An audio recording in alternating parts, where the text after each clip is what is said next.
உட்காருங்கன்னு சொல்றேன். இப்பதான் சொன்ன மரபு என்ன? உட்காருங்க. பேரை நிக்கிற உட்காருங்க. உட்காருங்க. உட்காருங்க.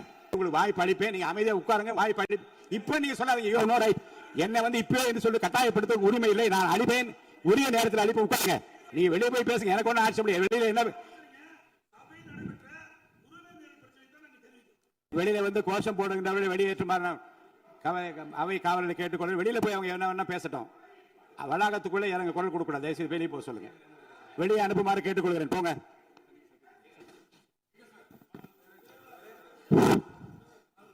திருவள்ளூர் மாவட்டம் ஊத்துக்கோட்டை வட்டம் பெரியபாளையம் அருகே கனியர்பேர் கிராமத்தில் 21/6/2026 அன்று Peter and Paul seafood exports private limited registration நீங்க படிங்க என்ற தனியார் கடல் உணவுகளை பதப்படுத்தும் தனியார் தொழிற்சாலையில் ஐஸ் பிளாக்ஸ் ஜெனரேட்டருக்கு செல்லும் பைப்லைன் வாழ்வில் எதிர்பாராத விதமாக ஏற்பட்ட விபத்தின் காரணமாக உறுப்பினர்கள் அமருங்கள்.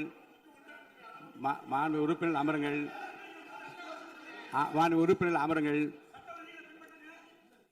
நானா நீங்கள் சொல்ல விரும்புகிற கருத்துக்களை இன்றைக்கு ஏறத்தாழ 11 பேர் பேச இருக்கின்றார்கள்.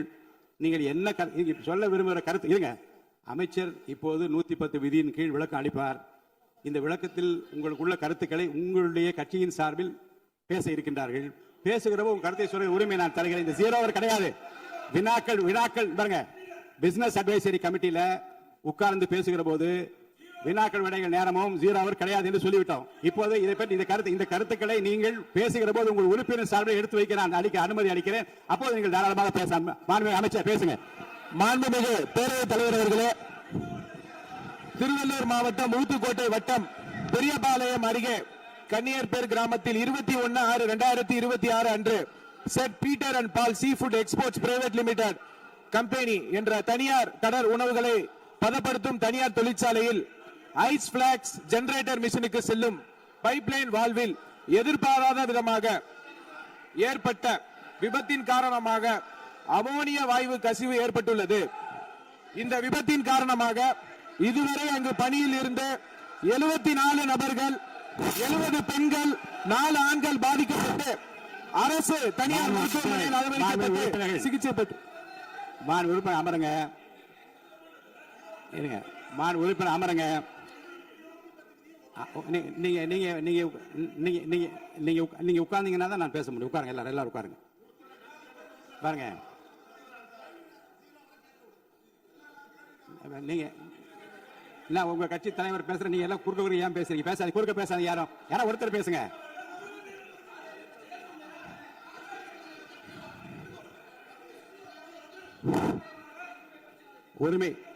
உரிமை மீறல் பிரச்சனை உரிமை மீறல் பிரச்சனை பற்றியும் நீங்கள் எனக்கு காலையில் எனக்கு கொடுத்திருக்கிறீர்கள்.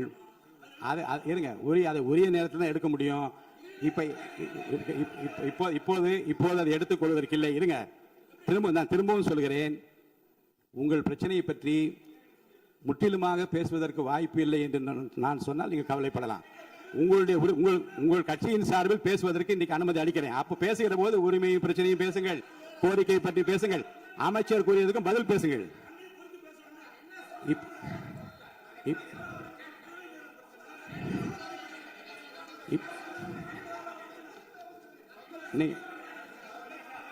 இப்போது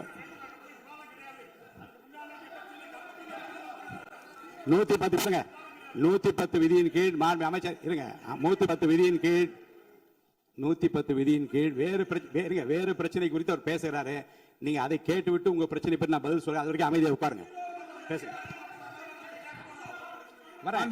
மாண்புமிகு பேரவைத் தலைவர் அவர்களே, இருங்க. இருங்க. இல்லங்க இல்லங்க பாருங்க.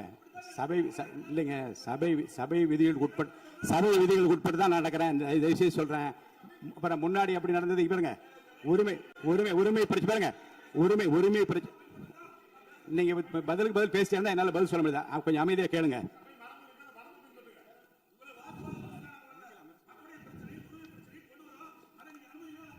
அந்த அனுமதி 110 விதியின் கீழ் இந்த சம்பவத்தை கூட இல்லைங்க சார், இருங்க. நான் சொன்ன பிறகு நான் என்ன சொல்றேன், நான்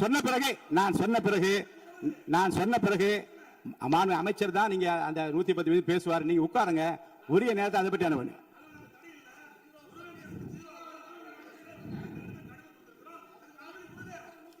நூத்தி 10 விதியின் கீழ் மாண்பு அமைச்சர் விளக்கத்தை அளித்த பிறகு நீங்க பேசுங்க.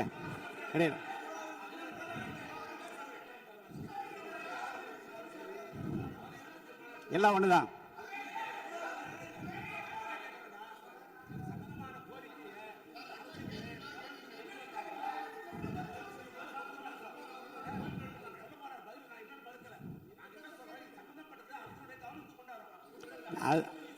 அதற்கு அதாங்க இல்ல 110 மாண்புமிகு உறுப்பினர்கள் சொல்றேன்.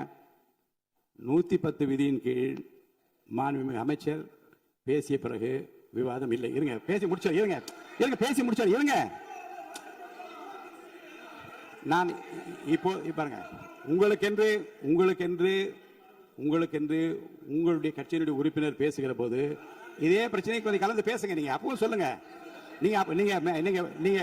நீங்க உரிமை மேல் ஒரு மேகதாது பிரச்சனை இருங்க சொல்லி முடிச்சிடுறேன். மேகதாது பிரச்சனை பற்றி உரிமை மேல் கொடுத்திருக்கிற அந்த விவாதத்தை நீங்கள் உங்களுக்கென்று பேச இருக்கின்ற உறுப்பினர் பேசுகிற போது நீங்க அந்த பிரச்சனையை சொல்லலாம்.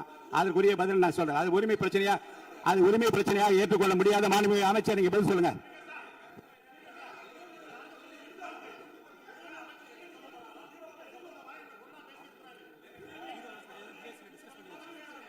ஏற்கனவே அலுவல் ஆய்வு குழு எடுக்கப்பட்ட முடிவுபடிதான் நடப்பேன். அலுவல் ஆய்வு குழுவுக்கு மீறி நடக்க முடியாது. தயவுசெய்து அமருங்கள். மாண்புமிகு அமைச்சர், நீங்க உங்களுடைய 110 விதிகள் உங்களுடைய படிங்க. மாண்புமிகு பேரவைத் தலைவர் அவர்களே, இவ்விபத்தின் காரணமாக இதுவரை அங்கு பணியில் இருந்து 74 நபர்கள், 70 பெண்கள், 4 ஆண்கள் பாதிக்கப்பட்டு அரசு மற்றும் தனியார் மருத்துவமனைகளில் அனுமதிக்கப்பட்டு சிகிச்சை பெற்று வருகின்றனர். இதில் 15 நபர்கள் அரசு மருத்துவமனையிலும் 27 நபர்கள் தனியார் மருத்துவமனையிலும் தீவிர சிகிச்சை பிரிவில் அனுமதிக்கப்பட்டு தொடர் கண்காணிப்பில் உள்ளனர். 27 நபர்கள் சாதாரண சிகிச்சையில் உள்ளனர். இவ்விபத்தின் துரதிருஷ்டவசமாக 5 பெண்கள் உயிரிழந்து உள்ளனர் என்ற துயரமான செய்தியினை கேட்டு அறிந்து மாண்புமிகு முதலமைச்சர் அவர்கள் மிகவும் வேதனை அடைந்து அவர்களுடைய குடும்பத்தினருக்கு ஆழ்ந்த இரங்கலையும் ஆறுதலையும் தெரிவித்துக் கொள்வதோடு முதலமைச்சரின் பொது நிவாரண நிதியிலிருந்து தலா 2 லட்சம் ரூபாய் உடனடியாக வழங்க உத்தரவிட்டுள்ளார்கள். மேலும் அவர்களின் உடல்களை சொந்த மாநிலத்திற்கு அனுப்பி நல்லடக்கம் செய்வதற்கான செலவினை அரசே மேற்கொள்ளும் எனவும் தெரிவித்துள்ளார்கள். மேலும் இவ்விபத்தின் மருத்துவமனையில் அனுமதிக்கப்பட்டுள்ள நபர்கள் தீவிர சிகிச்சை அளிக்கவும் மாண்புமிகு முதலமைச்சர் அவர்கள் உத்தரவிட்டுள்ளனர்.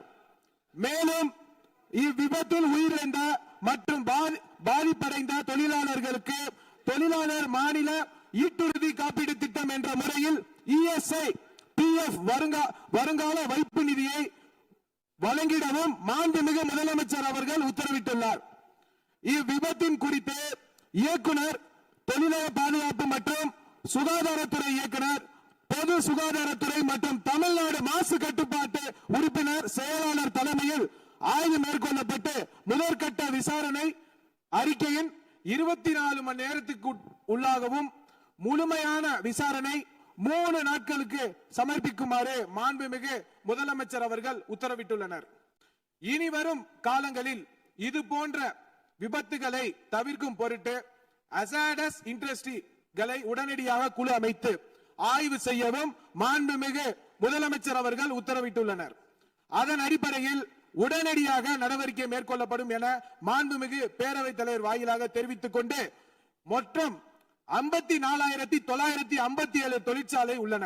இதில் தொழிலாளர்கள் 27,65,313 தொழிலாளர்கள் உள்ளனர்.